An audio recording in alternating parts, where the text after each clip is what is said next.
Hey everyone, I'm back, and today we're going to be talking about The Girl with the Dragon Tattoo, directed by David Fincher, and this movie came out in 2011 and stars Daniel Craig and Rooney Mara. And I think this is one of David Fincher's best movies, if not my favorite from him. And what I love the most about this movie is the story and the execution of everything, and showing certain things and knowing when to show them and when not to show certain things, and revealing information at a well balanced pace. And what I mean by that is let our characters discover certain things at a consistent pace, and nothing feels as though it's dragging at all. And even when something else is going on, like a subplot is going on, it never feels as though it's distracting the story. It always feels like this is something that's part of the movie that you're watching, and the characters are all very well written, and they feel like real people. I think the performances are really great. I'll get into the performances later on, but I just love how everything's presented, and there's some pretty disturbing imagery in this movie. The performances in this movie are great. Daniel Craig does a great job in this movie. And never once did I think I was watching James Bond, because he's not playing James Bond in this movie. And I never felt as though I was watching just one character. I felt as though I was watching an entirely new character in this movie. And that probably has to do with the way the character is written. And also, I think David Fincher knew exactly how to direct Daniel Craig and make him great in these scenes. And in this movie, he's constantly discovering new information. But in the first half of the movie, or at least the first hour, he's not going at a super quick pace, and he's just learning the names of everyone and trying to figure out this mystery that he's been hired to do. And all of that was great. And as the movie goes along, he decides that he needs a little bit of help to get this finished. And that's when Rooney Mara's character comes in. And that's when he gets the character Elizabeth to come work with him, played by Rooney Mara.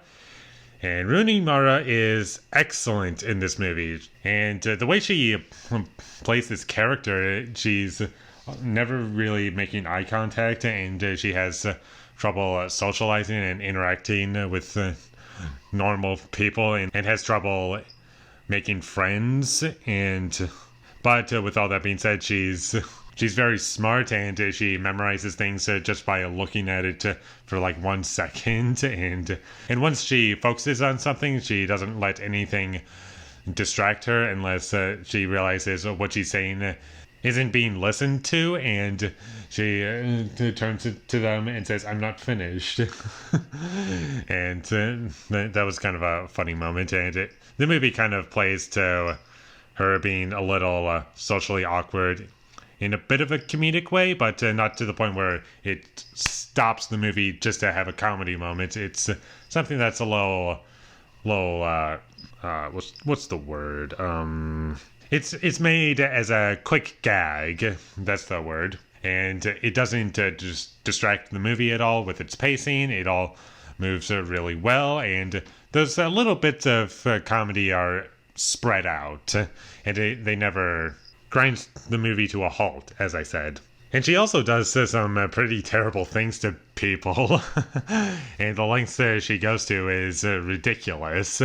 But you're always on her side somehow, and the movie does a really great job at making these other characters feel almost like machines in comparison to her. Because if you just saw her for like one scene or maybe two scenes, you would probably assume that she just behaves like a machine. But the movie does focus on her a lot, and you really get a great sense of what her personality is like, and how she operates and how she lives her own life. And there's so much care and attention to detail in this movie that you can pick up on, and it's nice and subtle. It doesn't over-explain anything, and I really loved that. And I think I would put her in my top 5 favorite characters of all time. I think she's that great of a character. Keep in mind, if you choose to watch this movie, that this film is not afraid to show you things that are disturbing and or disgusting. So keep that in mind if you choose to watch this movie.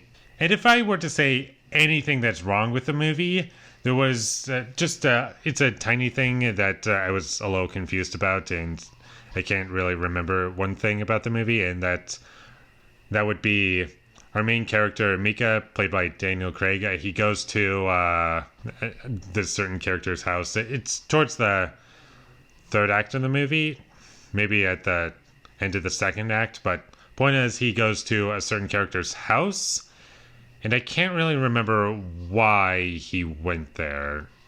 I'm sure if I rewatch the movie, I'll be able to get it just with a click, just like that. And oh, that's why he went there. But as of now, I can't remember why. But in terms of issues, that is it. I don't have any other flaws with this movie. I think it's as close to perfect as you can get.